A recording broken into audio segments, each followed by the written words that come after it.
Plus qu'aucune autre décennie auparavant, les années 60 furent celles de l'explosion de nouvelles idées radicales. Well, of course, everybody regards the 60s as a sort of golden age. In Britain, it began with a sort of euphoria of futurism. We were having motorways. I mean, motorways were going to enable rapid contact of citizens from one city to the next, and it was all very, it was all very good, very agreeable. It seemed like a real dream. Ce qui a réellement changé et influencé le style et le design dans les années 60 en termes de mouvement, c'est déjà l'explosion de ce qu'on va appeler la culture jeune. C'est-à-dire qu'on va avoir les adolescents issus de ce qu'on appelle le baby boom. Ils vont avoir une nouvelle façon de vivre, de nouvelles mentalités qui s'opposent à la mentalité de leurs parents. Et désormais, on a une société dans laquelle le style et le design est dicté par les jeunes eux-mêmes. Donc ça va se traduire en termes de style par déjà le symbole de ça dans la mode féminine, ça va être la mini-jupe. La mini-jupe, elle symbolise à la fois la jeunesse, elle symbolise la liberté et elle symbolise aussi une rébellion par rapport aux parents. C'est-à-dire que pour les parents, c'est trop sexy.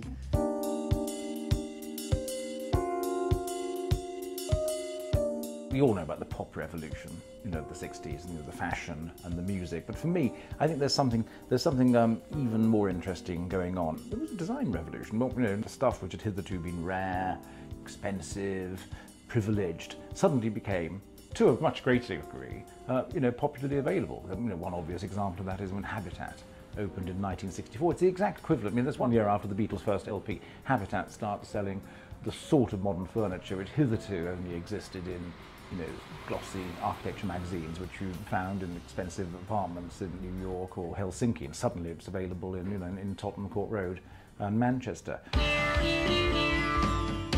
Dans la mode, ce sera André Courrèges, ce sera Pierre Cardin, ce sera Paco Rabanne. Ce sont ces gens qui utilisent des nouveaux matériaux plastiques, voire même des matériaux solides comme Paco Rabanne, du métal, du plexiglas. En parallèle, les designers de meubles vont aussi utiliser ces nouveaux matériaux. In Denmark, Werner Panton started using brightly coloured plastics. In France, Olivier Mourgue was designing using foam and plastic for the first time to make astonishing chairs in the mid-60s. In fact, Olivier Mourgue's chairs were so radical that Stanley Kubrick used them for 2001: A Space Odyssey. They seemed like projections into the future.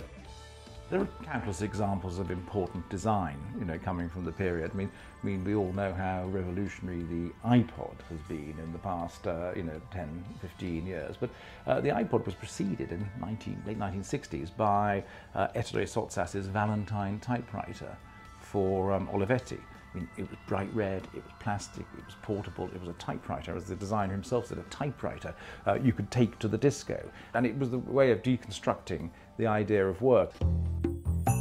Ce qui allait être une décennie révolutionnaire en matière de design commença aussi par de profonds bouleversements chez Renault. Dès 1962, la R8 va incarner la nouvelle approche de la régie en termes d'esthétique et de souci du détail. La Renault 8, elle fait clairement partie de la stratégie de Pierre Dreyfus de réactualisation, de rénovation de la gamme Renault. C'est un véhicule charnière puisqu'elle a encore un moteur à l'arrière, une technique relativement traditionnelle chez Renault depuis l'après-guerre. Et en même temps, elle s'inscrit dans ce renouvellement avec des lignes très modernes, très tendues. Ces trois cubes vont être reliés par des lignes extrêmement tendues et avec certaines innovations stylistiques, comme par exemple ce capot avant, qui est incurvé pour permettre d'avoir une meilleure visibilité de la route. Philippe Charbonneau qui a en fait redessiné et refait la voiture en 3 semaines. C'est une voiture qui a été designée, dessinée en très peu de temps. Et donc ça c'est assez rare dans l'histoire d'une voiture. The Renault R8 is truly one of my favourite cars of all time. There's something quite extraordinarily, uncompromisingly French about it. I mean, we talk about the box for the luggage, a box for the engine, the box for the passengers. Philippe Charbonneau delivered 3 boxes with absolutely, totally uncompromising Frenchness. It is literally 3 boxes, relieved though here and there by a wonderful little sort of very French sort of Art Deco flourish. Ce qui est très drôle, c'est que c'est une voiture qui n'avait pas été conçue pour être sportive. Or, aujourd'hui, c'est la R8 Gordini qui reste dans l'esprit des gens, la voiture bleue avec des bandes blanches. Et puis, bien sûr, il va faire une carrière commerciale très importante et avoir des dérivés sportifs comme la R8 Gordini qui vont aussi contribuer au succès de cette voiture et au fait que